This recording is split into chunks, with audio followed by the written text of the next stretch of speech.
মিৰ্জা জামতলৰ পৰা আজি এসপ্তাহ আগতে মিয়া মিস্ত্ৰীয়ে এগৰাকী মহিলা বোৱাৰী এগৰাকীক পলুৱাই লৈ গ'ল। মিৰ্জা জামতলৰ পৰা আজি এসপ্তাহ আগতে মিয়া মিস্ত্ৰীয়ে এগৰাকী মহিলা বোৱাৰী এগৰাকীক পলুৱাই লৈ গ'ল।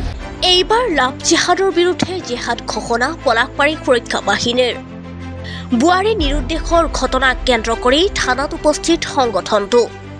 বোৱাৰী নিৰুদ্দেশৰ তদন্ত প্ৰক্ৰিয়া ক্ষিপ্ৰতৰ কৰাৰ আহ্বান পলাশবাৰী সুৰক্ষা বাহিনীৰ। উল্লেখ্য যে যোৱা সোমবাৰে জামৰতলৰ লাচিত নগৰৰ চিত্ৰা মহন্ত নামৰ এগৰাকী বোৱাৰীক বিভিন্ন প্ৰলোভন দি মিয়া মিস্ত্ৰী এজনে লৈ গৈছিল। মহিলাগৰাকীৰ নিজ বাসগৃহৰ সন্মুখতে কৰ্মৰত আছিল মিস্ত্ৰীজন। মহিলাগৰাকী নিৰুদ্দেশ হোৱাৰ দিনাই পলাশবাৰী আৰক্ষী থানাত এজাহাৰ দাখিল কৰিছিল পৰিয়ালৰ লোকে।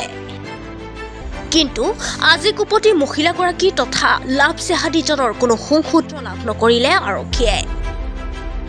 সেয়ে ক্ৰমাৎ সন্দেহৰ আৱৰ্তত সোমাই পৰিছে সমগ্ৰ ঘটনা সন্দৰ্ভত আজি আৰক্ষী থানাত উপস্থিত হয় বৃহত্তৰ পলাশবাৰী সুৰক্ষা বাহিনী। পলাশবাৰী সুৰক্ষা বাহিনীয়ে বোৱাৰীগৰাকীক উদ্ধাৰ কৰাৰ দাবী উত্থাপন কৰিছে। আৰক্ষীয়ে অতি শীঘ্ৰে বোৱাৰীগৰাকীক উদ্ধাৰ কৰিব নোৱাৰিলে তীব্ৰ আন্দোলন কৰাৰ হুংকাৰ দিছে বৃহত্তৰ পলাশবাৰী সুৰক্ষা বাহিনীয়ে। আজি এসপ্তাহ পাৰ হৈ গ'ল, পলাশবাৰী আৰক্ষী থানা এতিয়ালৈকে কোনো ব্যৱস্থা গ্ৰহণ কৰিব পৰা নাই। মিৰ্জা জামতলৰ পৰা আজি এসপ্তাহ আগতে মিয়া মিস্ত্ৰীয়ে এগৰাকী মহিলা বোৱাৰী এগৰাকীক পলুৱাই লৈ গ'ল। কিন্তু আৰক্ষীয়ে এতিয়ালৈ মৌন হৈছে। আমি পলাশবাৰী সুৰক্ষা বাহিনীয়ে দাবী জনাইছোঁ অতি শীঘ্ৰে এই ব্যৱস্থাটো কৰক, মহিলাগৰাকীক উদ্ধাৰ কৰি দিয়ক, আমাৰ মাজত আনি দিয়ক মহিলাগৰাকীক। নহ'লে আমি পৰৱৰ্তী সময়ত যদি আৰক্ষী কোনো ধৰণৰ ব্যৱস্থা কৰিব নোৱাৰে আমি জংগী আন্দোলন গঢ়ি তুলিম পলাশবাৰীত।